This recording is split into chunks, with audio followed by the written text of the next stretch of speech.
je vais essayer, dans le temps qui m'est parti, de donner un peu plus. Alors, tout a commencé le 8 avril 2005. Je me rendais à l'hôpital Erasme avec mon mari pour un contrôle parce que j'étais en arrêt médical depuis 2 mois pour grossesse à haut risque et je devais être couchée à la maison. Et vous savez que quand on est à la maison couché, il arrive qu'on triche. Et voilà que nous arrivons à l'hôpital. Lors de l'échographie ventrale, le médecin nous apprend que les bébés vont bien. Ils se développent bien. Mais au moment où elle pratique l'échographie basse, sa mine change. Et là, mon mari lui demande « Qu'est-ce qui ne va pas ?» Et elle répond « Vos bébés vont très bien, mais ils ne vivront pas. Wow. » Parce que le col a commencé à s'ouvrir. Et là, c'était la catastrophe. Mon mari a tenu sa tête. Moi, les yeux se remplissaient de larmes. L'échographe a appelé la gynécologue. Et la sentence tombe que je dois immédiatement être hospitalisée pour une durée indéterminée. Et il faut savoir que nous étions vraiment sous le choc parce qu'en 2004, j'ai fait une fausse couche d'une grossesse gémellaire et nous avons prié avec mon mari pour une nouvelle grossesse, mais surtout pour son bon déroulement. Et dans sa fidélité, Dieu a exaucé notre prière en nous donnant encore des jumeaux. Et à seulement 21 semaines de grossesse, le col de l'utérus a commencé à s'ouvrir, mais d'abord de l'intérieur. Et là, la poche des os a glissé. Et ce qui se passe, c'est que cette poche pouvait à tout moment se fissurer et enclencher le mécanisme de l'accouchement. Et il faut savoir qu'à ce stade, les jumeaux pesaient moins d'1 kilo. L'équipe médicale nous informe que le service de néonatologie prend en charge les bébés à partir de 25 semaines. Donc je vous parle pour ce qui concerne la Belgique. Peut-être qu'ailleurs c'est différent. Donc en cas d'accouchement avant les 25 semaines de grossesse, les jumeaux ne recevront aucun soin. Nous étions tourmentés par les propos de l'équipe médicale. Et vous savez que pour cette équipe, au vu des données de l'échographie et du scanner, il était peu probable que j'atteigne les 25 semaines. Et on pouvait lire franchement le désarroi sur mon visage et j'affichais une mine sombre. Pourtant, en tant que chrétienne, on connaît Proverbe 10, 22 qui dit « C'est la bénédiction de l'Éternel qui enrichit et il ne la fait suivre d'aucun chagrin. » Le bishop nous a exhortés sur un point. Dans la bénédiction que Dieu donne, il peut y avoir des difficultés, mais Dieu a toujours la victoire. Et vous savez que lorsque l'on prie et qu'on reçoit une promesse que voilà, la prochaine fois tu auras tes bébés, on n'imagine pas qu'il peut avoir des difficultés. Mais cette exhortation nous a fait du bien. Donc voilà, je veux un peu vous parler du séjour hospitalier. Vous savez, il y a un rituel quand on est à l'hôpital et surtout qu'on reste pour une longue durée. Tous les lundis à 7 h, c'était la prise de sang. Tous les mercredis, séance musicale. Une personne venait jouer de la guitare, du violon pour essayer de me détendre. Tous les jeudis, c'était l'échographie. Du lundi au vendredi, j'avais massage par le kiné. Je suis restée couchée à l'hôpital 4 mois avec l'interdiction formelle de se lever. Je restais au lit même pendant le changement de la literie. Ainsi donc, on doit comprendre que la toilette, les besoins, les shampoings, les tresses, tout se faisait au lit. Vous voyez que le plus dur dans cette période, c'était la perte d'autonomie. Parce que on se sent capable, mais on n'a pas le droit de faire quelque chose. Et là, vous voyez, on est dans une situation déprimante parce que je dépendais à 100% du personnel médical. Et voilà que j'ai eu un blocage pour faire les gros besoins. Il faut savoir que dans ma situation, la constipation était quelque chose de très néfaste parce que cela peut provoquer des contractions. Et ça a duré plus d'une semaine. L'équipe médicale était inquiète parce que toutes leurs techniques avaient échoué. Même les médicaments ne marchaient pas parce que le blocage était dans ma tête. Et ce blocage était profond. Et un matin, le bishop Adama arrive et il m'exhorte avec le passage suivant de Proverbe 17, 22. Un cœur joyeux est un bon remède, mais un esprit abattu dessèche même les eaux. Je connaissais ce passage, mais ce matin-là, j'ai reçu un rhéma. Il me fallait regarder au-delà des circonstances.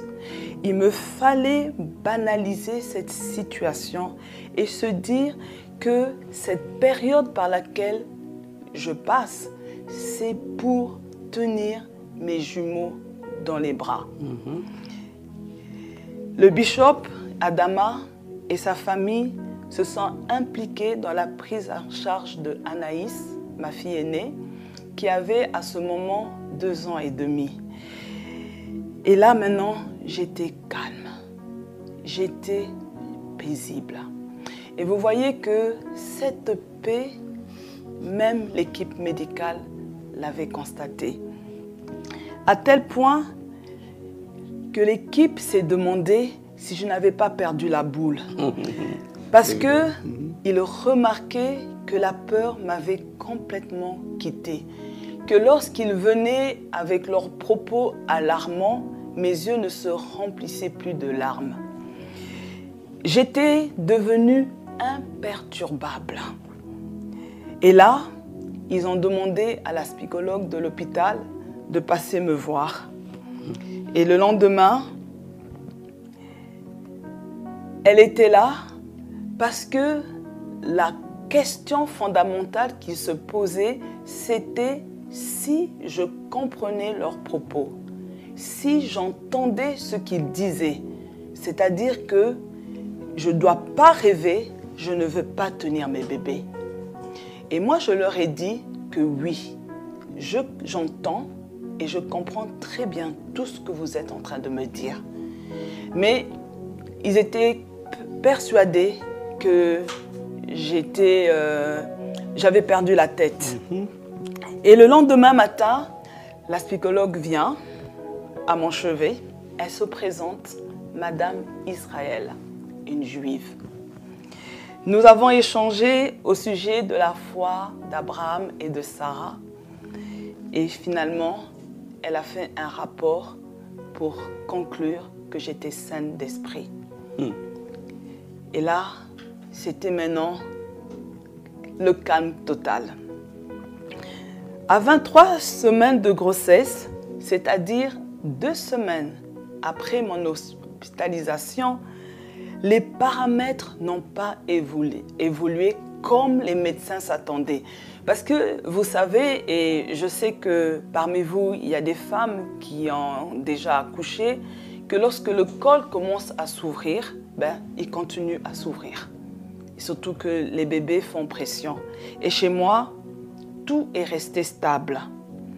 Et alors, l'équipe médicale a changé d'avis.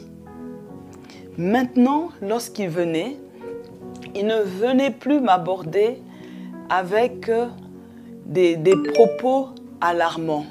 Mais c'est comme si l'équipe médicale se sont joints à ma foi.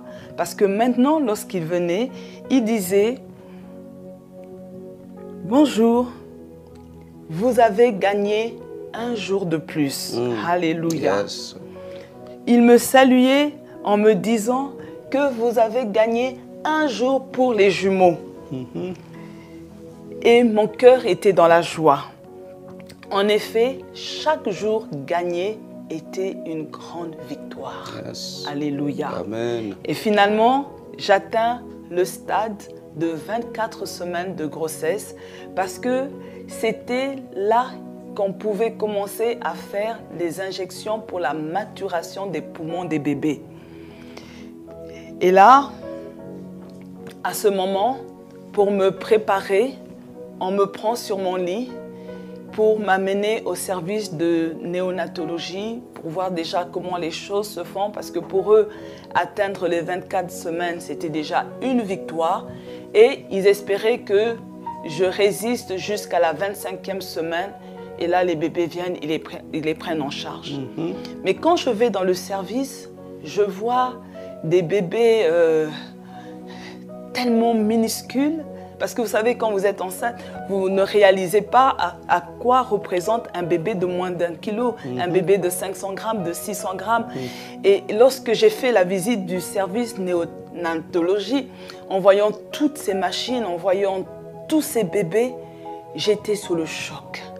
Et j'ai dit à Dieu, je ne veux pas de grands prématurés. Je dois mener cette grossesse le plus loin possible. Et là, l'objectif principal était d'aller le plus loin possible. Les prières se sont multipliées au niveau de l'église, au niveau de la chorale Espérance, que je salue en passant, au niveau de l'intercession. Tout le monde s'est levé parce que j'avais fait passer le mot que c'est déprimant de quitter l'hôpital et de laisser ses enfants en néonate, que je ne voulais pas ça. On a prié. Le professeur de gynécologie constate une fente importante des muscles de mes jambes. Il faut savoir que le fait qu'on n'est plus en mouvement, alors les muscles fondent parce qu'il n'y a plus d'exercice physique.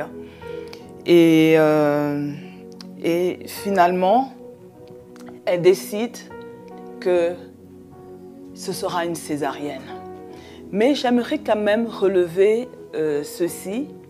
Dans tout le service, on a fait le constat que j'étais paisible, que j'étais en paix.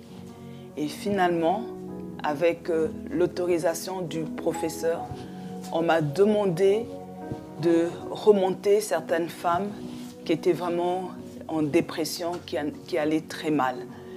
Et donc, par moment, on venait me prendre dans mon lit pour aller tenir compagnie à une dame, parce qu'on est plusieurs, on était dans des chambres privées, et donc on nous prenait pour aller dans le lit, pour voir, pour discuter, Et donc là, en fait, je faisais de la relation d'aide.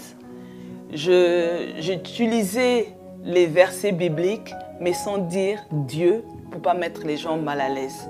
Et le personnel se demandait, mais quelle est la force que vous avez, la puissance que vous avez? Parce que chaque fois que vous parlez aux femmes, ça change. Elles sont apaisées, elles sont réconfortées. Alléluia. Amen. Et je bénis aussi Dieu pour ma présence, parce que je me souviens qu'un matin, il y a une infirmière qui est venue et elle me dit, il y a une Africaine qui est rentrée et elle est vraiment difficile parce qu'elle demande une chose, on lui donne et puis elle n'est pas contente, c'est pas ça et on ne comprend pas. Alors moi je lui demande, j'ai dit, mais donnez-moi un exemple, de quoi s'agit-il? Elle dit, voilà, elle me dit qu'elle veut une garniture, je lui amène de la charcuterie, du fromage, des confitures, et elle se fâche et dit, mais c'est pas ce que je vous ai demandé.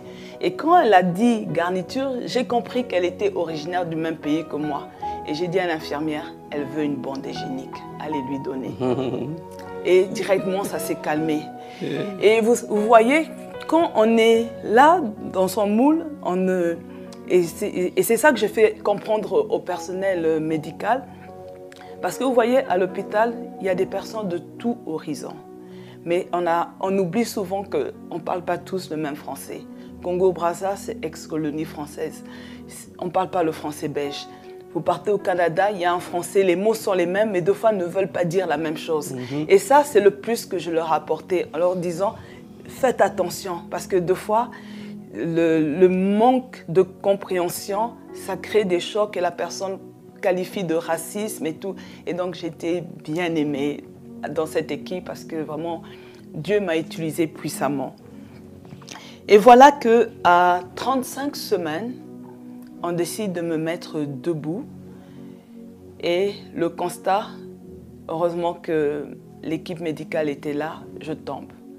Il faut savoir que lorsqu'on est enceinte, le poids, les jambes s'adaptent progressivement au volume du ventre. Mais moi, en étant couchée, mes jambes, il y a une fente musculaire, ils n'ont pas eu le temps de s'adapter au poids que j'avais pris, parce que j'avais pris un peu plus de 25 kilos. Et donc, j'ai dû réapprendre à marcher. Il fallait réapprendre à marcher parce qu'on disait, on va lui faire la césarienne, mais après, il faut qu'elle ait la force pour pouvoir se lever, s'occuper des bébés. Et donc, ça a été la rééducation. Et voilà que à 37 semaines, la césarienne est pratiquée. Mais en passant, quand le professeur a décidé de faire la césarienne, le bishop a reçu qu'il était possible d'accoucher par voie basse. Mais dans la sagesse, il m'a dit, on va suivre le protocole médical. On ne va pas rentrer en opposition, on va faire tout ce qu'ils ont dit de faire. Et à la grande surprise de tout le monde, parce que au départ, quand ils ont voulu faire un scanner pour avoir les bonnes mesures, ils ont fait encore une échographie. Les bébés étaient annoncés à moins d'1 kilo. Et la semaine d'après, au moment de la césarienne, Joël naît avec 2,4 kg et Gédéon naît avec 2,2 kg. C'était la grosse surprise. On ne sait pas d'où sont venus tous ces kilos. Alléluia. Amen. Et la deuxième semaine du mois d'août, parce que les enfants sont nés le 29 juillet 2005, la deuxième semaine du mois d'août, j'ai regagné mon foyer avec mes jumeaux.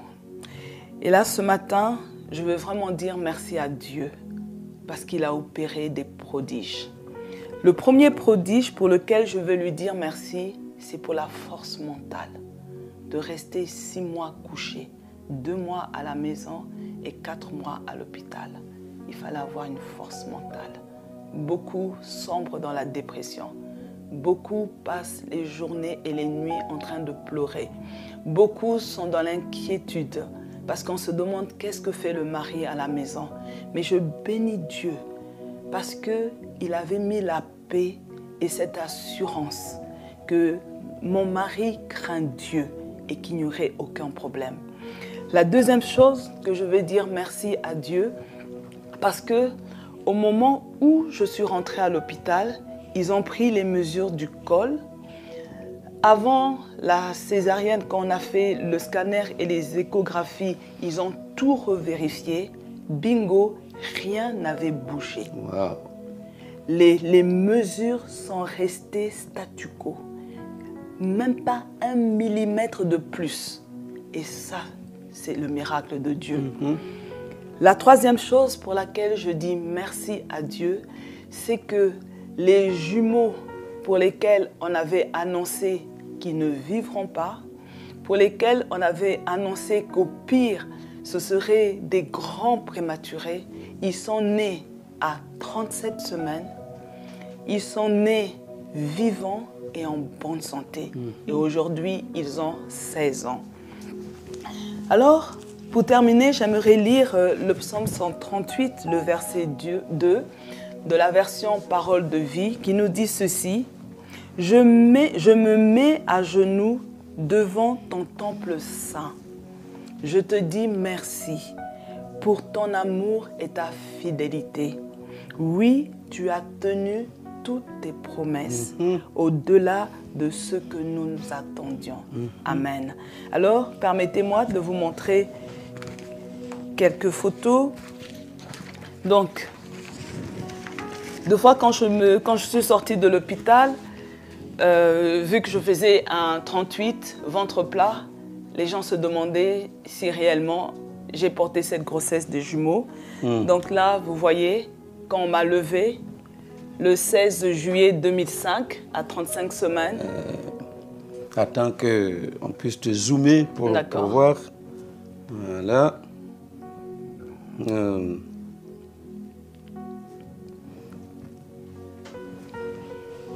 Le ventre plat, c'est arrondi. Voilà. Donc là, c'est l'équipe médicale qui a pris des photos quand on m'a mise debout. Voilà, donc j'ai pas eu recours à des mères porteuses. J'ai vraiment porté mes enfants. Gloire à Dieu. Voilà. Amen. Et là, Gédéon, il faut savoir que il a manqué d'oxygène pendant moins de 2 minutes. Et donc, ceci explique qu'il a eu un séjour en néonate. Donc, vous voyez tous les tuyaux. Et là, c'est vraiment à 4 jours après la césarienne. Après, on a dû faire des contrôles pour voir l'activité. Et je peux vous rassurer qu'il porte bien son nom d'Atello. Et voilà, Joël, lui, tout allait bien. C'est lui qui a été sorti le premier. Voilà. Et là, c'est le jour que nous quittions l'hôpital. Voilà, Joël et Gédéon. Et demain, dimanche, vous verrez à quoi il ressemble maintenant à 16 ans. Je vous remercie pour votre attention et j'aimerais bénir une femme qui pleure un bébé. J'aimerais bénir un couple qui soupire après le Seigneur pour devenir des parents. Je crois que Dieu n'a pas changé. Non. Il fait encore des miracles. Et le cri de mon cœur, c'est que chaque femme qui aspire à avoir des enfants en reçoive autant qu'elle en veuille, dans le nom de Jésus. Le cri de mon cœur, et quelle que soit l'origine de la stérilité, qu'elle soit féminine ou masculine, que Dieu fasse des miracles. On entend des témoignages. J'ai des témoignages. Emmanuel, je te salue. Il faut que tu envoies ton témoignage. Son mari a zoospermie. Mais aujourd'hui, ils ont 2 petites filles. Le Dieu de la Bible fait encore des témoignages, des miracles. Et je prie vraiment parce que sa main n'est pas courte pour atteindre toutes ces femmes, tous ces hommes qui prient pour tenir des bébés. Je prie pour une visitation spéciale aujourd'hui, dans le nom de Jésus. Je prie pour que chaque femme puisse mener sa grossesse à terme. Ce n'était pas gagné pour moi.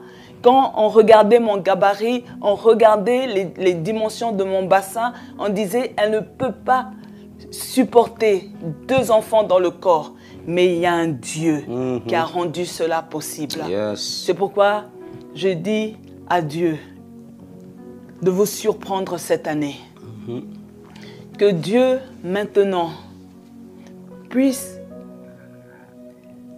amener à ce que tous les paramètres reviennent à la normale au nom de Jésus. Amen. Je suis en train de prier pour demander à un utérus d'être libéré de tout fibrome, que tout obstacle qui empêche l'évolution d'une grossesse tombe ce matin au nom de Jésus. Que Dieu maintenant te surprenne. Je dis à une femme, oublie ce fardeau. Reste en paix dans la présence de Dieu, parce que c'est lui qui va agir. Soyez bénis. Amen. Amen, amen, amen, amen.